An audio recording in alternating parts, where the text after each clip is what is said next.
Good day, ladies and gentlemen, and welcome to a very impromptu extra episode of Dr. Pimple Popper, otherwise known as a Warframe video.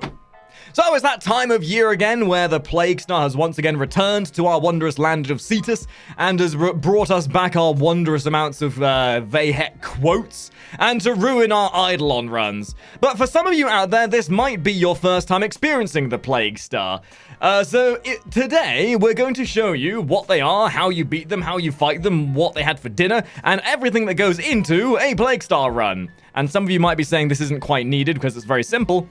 Not everyone has played this game for a dozen years, Mr. Elitist. Looking at you, Billy. So, what is this Plague Star event then? Well, once every 9 or 10 months or so, DE decides the Plains of Eidolon needs to get a facelift, and they send down a massive pustule of infested plot convenience to completely ruin players' experience of trying to run any missions normally. While the Plague Star is around, infested enemies will be spawning all over the plains of Eidolon like outbreak of acne, causing a ruckus, and it is our community's collaborative effort that will help eradicate this, problem. Also, Vayhek is trying to encourage this whole process because... reasons?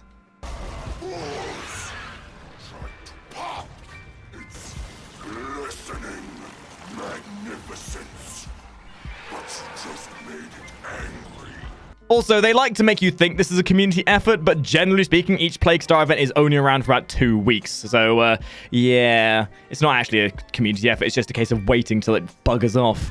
So as we get into this guide, we're going to be going over all the little bits of detail you're going to need to know. This is a series of bounties that you'll have on the plains of Eidolon. So you'll go to Konzu to pick this up, and then he'll set you off on your way to the plains of Eidolon. So once you select the bounty, you head out to the plains, and upon reaching the plains, you'll be given a couple of objectives, which are the following. The first bounty will send you to an objective marker inside of one of the many caves of Plains of Eidolon, and it'll task you with filling up a vial of Thrax toxin, which basically acts like cooties to a 5-year-old, but instead, it's infested cooties. Ooh, spooky. You'll just need to grab the poison and leg it. Every time you complete one of these, you'll get an array of nice little rewards, such as Augur Message and other such stuff like Cetus Wisps. Then the second objective that comes right after that is to head to the next objective marker, which will be an armored vault at a Grineer outpost nearby. And this is where something interesting can happen. You can either decide to just let the toxin do its thing and defend it for X amount of time, which will then allow you to progress on with a default standard Plague Star run, or you can decide to upgrade it. Either way, if you leave it as it is, you'll have a default standard amount of rewards that you get initially. Or you can use the Infested Catalyst and in I've never known how to say Eidolon Phylaxis. Either way, that one, to affect the difficulty and reward of the bounty, similar to an affix in Diablo. Adding these will summon new enemies and add difficulty while increasing your overall reward. Although you can take this encounter on solo, and technically you would consider it to be quicker without these additions, putting them in does increase the efficiency and also give you more out of it, and is obviously down to you as to which way you try and go this, but I would recommend trying to add these in and crafting them to increase the overall gain of your encounter with them. So these items are obtained from the following places. The Infested Catalyst is from your clan dojo in the Bio Lab, and then the Eidolon Phylaxis is from Makari on Cetus itself, and both of them are reusable blueprints that can be purchased for different currency. The one from your clan dojo will just be credits, and the one from Makari will be for 2,000 reputation and 4,000 credits. Crafting these are not hard, but what do they do? First of all, make sure you equip them in your foundry to make sure you can use them. Then, while at the toxin injector on the second stage mission, you'll notice that whilst the toxin is brewing, you'll have a notice under your objective. And at this point, what you can do is install these items into the toxin injector using your gear wheel. For each one of the individual items you apply to the toxin, it will then add an element of difficulty up to a maximum of 4 each. Each infested catalyst added will summon an additional Hema site. Don't worry, we'll talk more about these Lephantis copycats soon enough. And additionally, add 250 bonus rep to the reward and also raise the level of enemies and increase their spawn rate over the course of the encounter. Each Eidolon Phylaxis will add additional 250 rep to the end reward and also additionally raise the level of enemies including the Hema site, and is more of the secondary thing you add and you don't need to put it in there. But if you do want to make the most out of it, you definitely want to add both. So really here the choice is yours. If you feel geared and ready, then definitely apply them. But as mentioned, sometimes it might even be quicker just to not use them at all, as you can go in there and kill the singular Hema site, or the singular wave, and then get out and be done, and just go straight back in and get it be done. I mean, if you're not necessarily after the mod rewards, and you just want the reputation to spend it in a CAC, then it might just be quicker not to use them. But of course, there are extra rewards that you can only get by using these items, as the Hema sites have a very specific loot table, which in this case is for most of the hunter mods. And may I point out that things like Hunter Adrenaline and Hunter Munitions are basically some of the best mods in the game. So you definitely want to try and get these where you can. So that's stage 2. But once the poison is brewed, additions or not, you'll then enter stage 3. You'll then shove this toxin into one of those silly little drones you find around the plains of Eidolon, and then you'll need to guard the thing like one of the typical bounties you get as it makes its way towards the gigantic infested Frankie Boyle. Once at David Boyle, that's when the final stage begins. In short, the way this works is you need to cleanse all the waves of infested that will spawn from this point, or on until the percentage at the top reaches 100%. Every enemy you kill in this phase will increase that percentage by an X amount. For each infested catalyst you shove in, it will then spawn the Hema site for each catalyst. A literal carbon copy of Lephantis, but weaker and stupider. If you inject all 4 catalysts, then you will spawn one at a time at each 25% increment, and they do progressively get stronger due to the extra catalysts and phylaxises you've added. So obviously this is where the dictation of difficulty lies. Not that the Hema site could ever be considered difficult, but hey ho, there you go. So I've mentioned it, but the Hema site is rather simple to fight. You fight it in exactly the same way as you fought the Lephantis, only with slightly less mechanics. There are a few frames and weapons we can recommend here because the Hema site and the amount of enemies does go rather hectic towards the end. But my initial suggestion for damage type is radiation, as it is fossilized and ancient armor that you're fighting against. Although any very decently modded weapon and frame will generally work well here. But here are some of my personal suggestions. Having a Nova in the group is going to be absolutely amazing for you. The slow Nova specifically.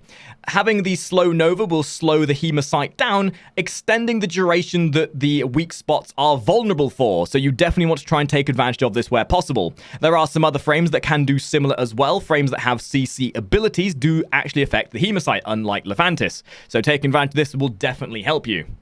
Titania, as you may have seen in the background, is my go-to frame for this because utilizing her Razorwing Blitz augment, as well as also a combination of decent arcanes and other little buffs, will make you one of the most highest DPS potential frames in the game, and not to mention with all the speed you get from Razorwing Blitz, you also travel faster than most Arcwings as well.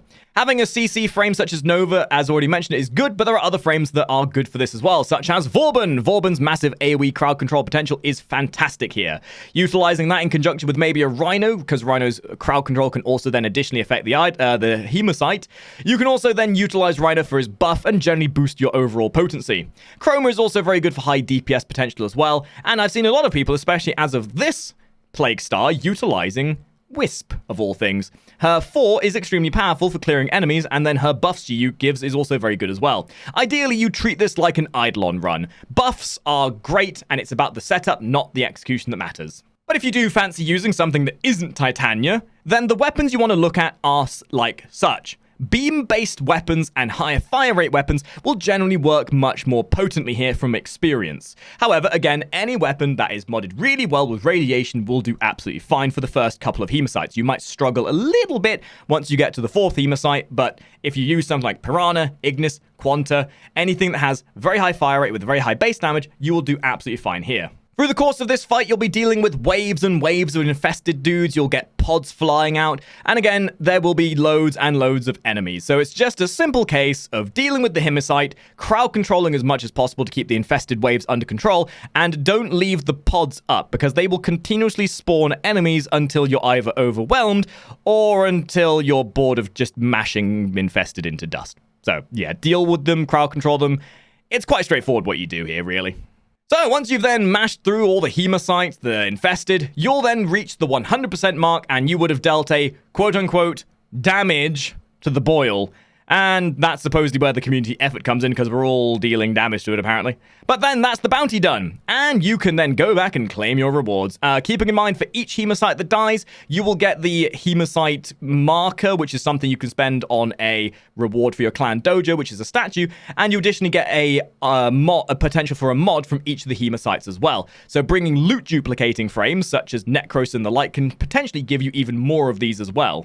So once you've beaten a Plague Star event, you start earning that lovely reputation towards Nakak. Now, Nakak is a bit different with his reputation, as he only has 2 different tiers. And the items you can get from are either extremely useful or just cosmetic. But the main things you get from this are fully crafted Former. I mean, who doesn't want fully crafted Former? If you do it right, you should be able to get at least 1 Former per run.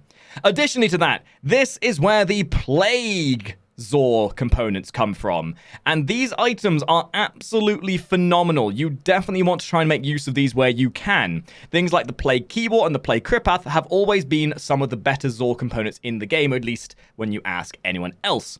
You also can get a couple of resources for your construction costs for other things within the Plains of Eidolon, and most importantly, you can also get the Exodia arcanes. These things are fundamentally amazing and can be very fun to use on your Zors, so definitely take use of these if you get the chance to. And that's the video. Obviously, this event is a once-a-year thing, and this video will probably only be relevant for that short period of time. But hey, it's nice to have something that can explain this, especially for the newer players that may have never done this before.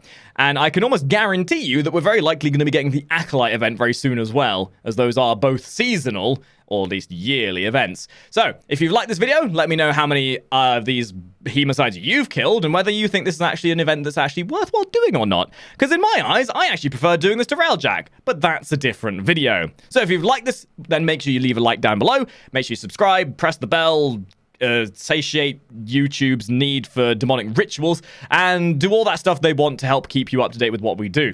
And I will hope to see all of you top hatters in the next video. Hurrah!